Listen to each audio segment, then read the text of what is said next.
Hello, this is Janet Michael. In addition to hosting The Valley Today each weekday at noon on the River 95.3, I also produce podcasts, and I'm excited to introduce you to a new podcast series in partnership with Lord Fairfax Community College. Having provided higher education and career training for the past half-century, LFCC is tightly interwoven into the fabric of the Northern Shenandoah Valley and Piedmont regions. Join me every week for conversations with current and former students to hear their funny and inspiring stories as we learn about their journey to higher education, the role that LFCC has played, where they are now, and where they plan to go. We'll also talk to current and former professors about their experiences and best memories of LFCC over the past 50 years. Get every single episode as they're released on our website at theriver953.com under the podcast tab, or you can subscribe for free in Apple Podcast, Google Podcast, on Spotify, Amazon Music, wherever you listen to podcasts. Just search for LFCC Stories.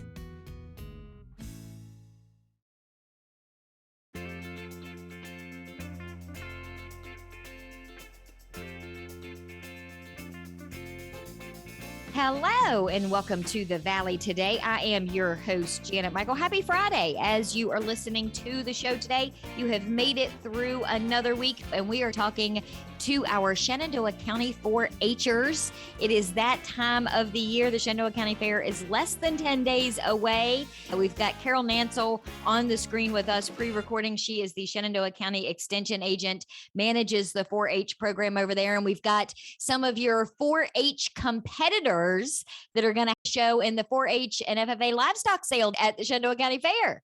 We do. Thank you for having us. We have the 4 youth representatives who have been elected by their peers to serve on our 4-H and FFA Livestock Show and Sale Executive Committee. So they have been working for the whole year to plan this event. So they're, in addition to having animals that they're showing, they also have this executive committee position.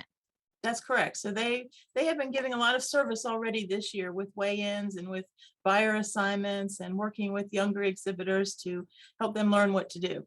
Let me introduce everybody. I've got on the screen today Lindsey Rigby. She is a senior at Central High School. Lindsey Hamrick is at Lord Fairfax Community College. Emily Bowman is a freshman at Virginia Tech. And Chad Biby is with us. He is a sophomore at Mountain View. So I'm going to start with you, Lindsey. What goes into putting together a show like this? What kinds of things have you had to do from an organizational and a planning perspective for this event? One of my personal favorite things that I have done so far this year is reaching out to the younger members, especially novice members that haven't had as much experience as I've had the honor of having over the years. So being able to reach out with them and see if they have any questions or anything they need help with, along with going into the extension office some days and working on creating the buyer assignments or the pen assignments, things like that. I really enjoy working because we all get to work cooperatively to come up with what will best suit everyone that's showing at fair. So, Chad, how many years have you been showing animals at a fair? This is going to be going on my 3rd year, I'm pretty sure. Do you think that that has helped you from the organizational end, knowing how it all works as someone who's shown animals in the past? Oh, yeah, I think it helps a lot with your money management of where the money needs to go, mainly for the 4-H part. And Lindsey Hamrick, we've got 2 Lindseys with us today. So Lindsey Hamrick, you are at Lord Fairfax Community College. How long have you been showing animals at the county fair level? This will be my 11th year, and this is going to be my last year showing I'm aging out. Oh, no. I don't even want to ask you how old you are that you're aging out because it's going to make me feel that much older. So are you excited, though, to still be on this committee? Will you still be able to help in some way, even if you can't show? Yeah, I can help as a volunteer. My brother shows, so I'll still be around the fairgrounds to help the younger members and be with him throughout his 4-H and FFA career. And Emily Bowman is in her dorm, it looks like, at Virginia Tech. Emily, what has your experience been like on this committee, helping kind of get this show planned and up and running this year? So this year has definitely looked different with COVID. We've had to work around some of the guidelines, but it's been nice to be able to help on the behind the scenes, get an insight of what goes into the fair, because it is a lot of work. Yeah, it's been cool to help with weigh-in and getting things prepared. So, Carol, when we had this conversation last year, the show was going to be completely virtual because we were neck deep in the middle of the pandemic. This year, as it stands right now, you're going to get to do this in person. Is that right? That's correct. The county fair has been giving the green light to go ahead. And last year, we actually got the green light shortly before the fair, that even though the fair wasn't going on last year, we were able to hold our event in person following all of the COVID protocols. So we condensed 8 days worth of events into 4 days last year. So we just gave up sleeping for the week and we were able to let these exhibitors have their chance to show and to sell their animals to complete their projects. So this year we're on a more normal schedule. So we're working within the county fair events for the week. When does everything start? Give me an overview of the dates and the time. We start on Saturday, August the 28th. We'll be bringing all of our animals in and getting the swine, the lambs, and the goats weighed in preparation for the shows. On Sunday evening, we will be having an open meeting for all of our exhibitors to talk about last minute details. We'll also host a grading workshop so the families can learn what goes into grading the animals. That will happen on Monday by the USDA graders.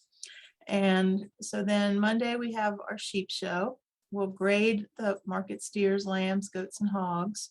And then that evening there's a beef showmanship workshop. I forgot to mention the sheep showmanship workshop on Sunday night. So generally the night before each show, we have a showmanship workshop in the ring so the exhibitors can bring their animals out and get them used to the ring and get some tips from some of the older exhibitors. And our youth reps will be working with all of those workshops. Tuesday, we'll weigh the steers in and then we'll show them. And in the evening, we have the goat and the swine showmanship workshops. On Wednesday is the swine show, the goat show, and dairy showmanship workshops. And then Thursday, we have our 4-H, FFA, and open breeding beef show. We'll do ultrasound in the afternoon for the market hogs, steers, and lambs. And then the dairy show starts at 5 o'clock. And after the dairy show's finished, F&M Bank sponsors a barn dance for our exhibitors in the show ring. So that's always a lot of fun to be able to relax a little bit and everybody gets to dance. Friday, we have a 4-H FFA fitting contest, which is sort of an optional event in the morning. And in the afternoon, the ag teachers in our county are putting together Ag Olympics with input from their students. So I believe the students from each school are working to plan this for us. So that sounds like it would be a lot of fun. And then Saturday at 3 o'clock is our 4-H and FFA Livestock sale. So the sale order for this year will start with the goats, followed by the gallon of milk, the steers, the lambs, and the hogs. And the goal is to get the people to come out and bid on these items at the sale because these kids have worked really, really hard for a very long time to get these animals in show shape. And this is part of their college funding. This money is important to them. It really is. And we've been so fortunate to have good support from this community, but it takes two people to bid on an animal. You have to bid against someone else. So we really appreciate having buyers and bidders come out and help us. Lindsey, Rigby, what are you showing? Are you showing anything at the fair this year? Yes, I have 1 market lamb and 2 market goats. So how does that work? What is the process for that? You obviously show them, and then at the end, do you sell the lambs that farmers then buy and raise? What's the process for all that? So I'm planning on selling 2 or more of my animals, or I'm hoping to, at the auction that evening. And typically they sell them back to the floor. I've got a couple people that have personally bought mine. I had someone buy a market hog once that they butchered on their own. But typically, for me at least, that's what I get since I don't sell breeding animals. Breeding animals don't sell there, but I've seen people go out of the fair and sell their breeding animals off, and people will keep them and continue to breed them. But I try to stick to the market side of things. That's just kind of what I like to do. And how complicated is it to raise the animals that you're showing? Is it a lot of work? Yeah, and it's different from animals to animals, especially teaching and working with them. regarding showmanship, I always found that complicated because every animal is different and how they're going to react to another person around them. I got really lucky this year. All three of my animals that are going to county fair were really, really calm when I got them. So it wasn't too much work, but then going back into balancing your finances and making sure they're put on the right feed that will help them grow properly. It kind of gets a little bit more complicated on that side because everyone has a different opinion on it. Let's take a quick break. So, Chad, you're up next. When we come back from the break, I want to hear about the animals that you're showing and what you've got going on. And then we'll talk to Lindsey Hamrick and Emily Bowman in the next segment as well. Does that work? Yep. When we come back, we're going to continue our conversation with the Shenandoah County 4-Hers. We are chatting with Lindsey Rigby, Lindsey Hamrick, Emily Bowman, and Chad Biby on the screen today with Carol Nansel. She is the Shenandoah County Extension Agent managing the 4-H program. We're going to talk more about the Shenandoah County 4-H FFA Livestock Show and Sale. It is happening on Saturday, September 4th. But of course, the fair happens all week. We'll get more details for all of that in just a couple of minutes. Got a financial decision to make or a goal to reach, but you don't know where to start? You've come to the right place. Introducing Quick Money Chats with the Northern Shenandoah Valley Financial Education Program. Visit tinyurl.com/quickmoneychat to schedule a virtual chat with a staff member or trained volunteer. We won't tell you what to do, but we will give you the tools you need to choose wisely. And because Virginia Cooperative Extension is part of Virginia Tech and Virginia State, your land-grant universities, you can be sure that our information is credible and trustworthy. And you'll know that we aren't trying to sell you something. Maybe you want to improve your credit score, or reduce your banking overdraft fees, or even figure out if you can afford to buy that car. Sorting through tons of information on the internet can be overwhelming, and sometimes it can be hard to know who to trust. Schedule a Quick Money Chat and get the information you need to take action. Go to tinyurl.com/quickmoneychat and get financial education personalized for you.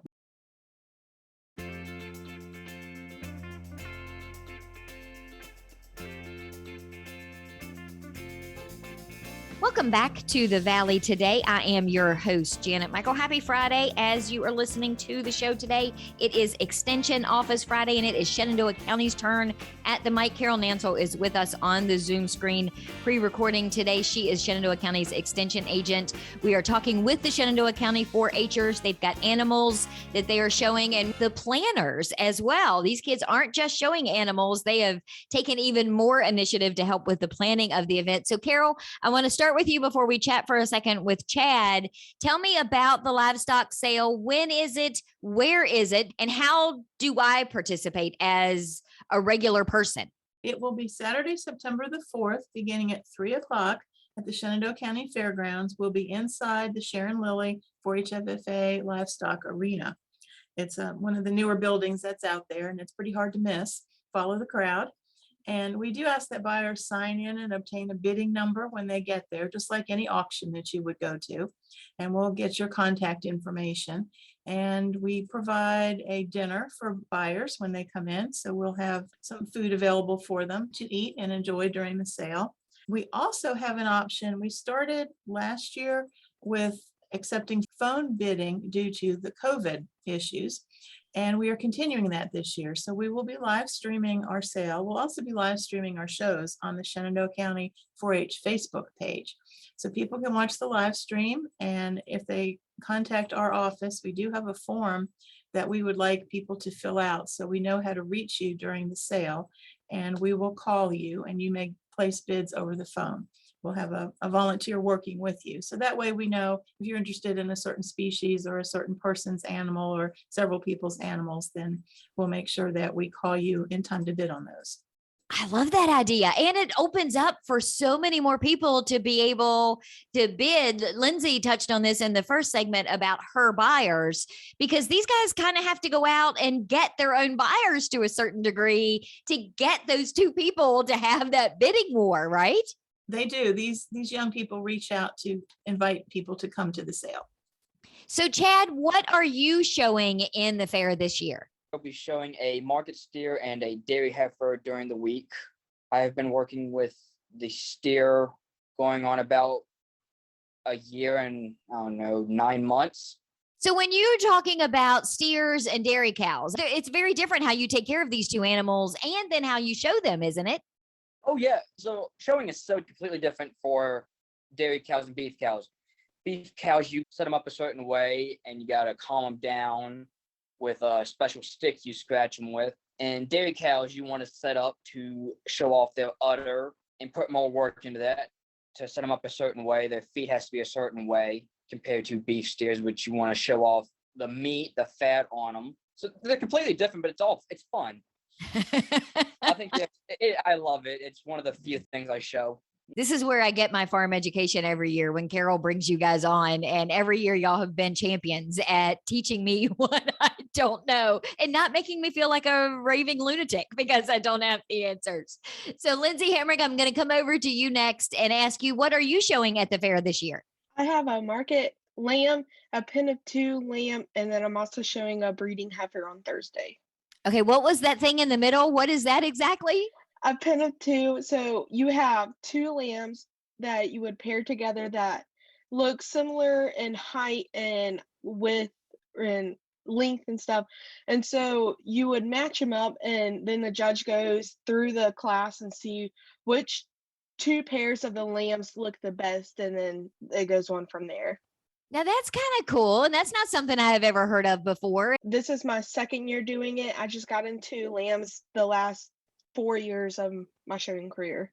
So you said in the first segment that you've been showing for 11 years. Do you have a favorite animal? Is there something that has just been your favorite, or one that you raised that you're like, oh, that was my favorite year. That was my favorite animal. I really enjoy my lambs. Yeah, my lambs are my favorite animal to show and raise. So how about you, Emily Bowman? What are you showing at the fair this year? I show hogs and lambs. I'll be selling 2 market lambs at the Shenandoah County Fair this year. That's quite a difference. I mean, lambs, I'm thinking, are cute little animals, and hogs, not so much. They taste really, really good. Why such different animals? So my family and I, we actually raise market hogs now. And so that's what I started showing at the Shenandoah County Fair. It's my favorite. And then I had some friends who showed lambs and they were like, you should get into it. So I did. And I really enjoyed that too. They are completely different, but equally fun. So how difficult is it for you to take care of these animals now that you're back at school? Well, the entire summer I took care of them. We went to several shows throughout the year showing them. So they've definitely gotten their exercise and got broke. But my dad and my younger brother, who also shows, have been really good with helping me as I'm gone. So Carol, the bottom line for this is when these kids put in all of these hours of hard work and getting these animals to the sale, are all of them sold like by the pound? Are they sold by the gallon in the case of a dairy cow? How does that work? They're all sold by the pound. We do sell a gallon of milk from the Grand Champion Dairy Cow, and that goes into the Shenandoah Community Foundation, where they manage a scholarship fund for us. So right before we sell the gallon of milk this year, we will be giving out scholarship awards to the students who won scholarships from last year's gallon of milk. We'll have 18 $1,000 scholarships to give out this year. Wow. So Lindsey, when you finish a sale and you sell one of your animals, do you put that money back into the next animal? Do you put it away in a college fund? Are you buying yourself a sports car? What do you do at the end of each sale? Typically at the beginning of the year, whenever I go around and I'm picking out my animals, my parents initially purchase them for me. And so that's my first goal whenever I get my money back, is make sure that all the expenses that my parents used for me to be able to show are paid back. Then for there, it depends on the year and what my needs are and what I'm hoping to do with my animals for the next year. So part of it could be for buying animals for the next year. And then I try to save some for future education when I go to college and things like that I'll need in the future aside from showing. Lindsey Hamrick, since this is your last year being able to show, this is kind of a big deal for you. Yes, it is. So what happens if you get top dollar for all of your stuff? You're a student now at LFCC. What is that? What you'll probably put your money towards is continuing your education? Yes, I've been very fortunate to get scholarship money, and my parents also helped me pay for all my animals, so I also pay them back. How about you, Chad? I am going to put it to another steer. So right after the fair ends, I will be looking to buy another steer for next year's fair to start it working with it. What's an ideal price per pound? What would be a crazy amount that you would do a backflip in the middle of the arena if you got per pound on your steer this year? $3.75 would be a good bit. How about you, Emily? What are you planning to do with your sale proceeds this year? So the goal is to at least break even or make a profit. The money that I earn will go back into next year's projects, into the feed for feeding next year's projects. Carol, all of these animals sell at the sale. I mean, you don't ever have like the last guy standing in dodgeball that doesn't get picked for a team. These all sell at the sale, don't they? Not necessarily. Each exhibitor is allowed to sell 2 projects. And I know Lindsey Hamrick talked about having a pen of 2 market lambs. That counts as 1 project. So if she chooses, she can sell those and she can sell a single market lamb. So everybody gets to sell 2 projects. They are allowed to show more than that. So what they know that going into it, that they will not be able to sell all of them. Unless they end up with a grand champion or a champion in their species, then they do have to sell.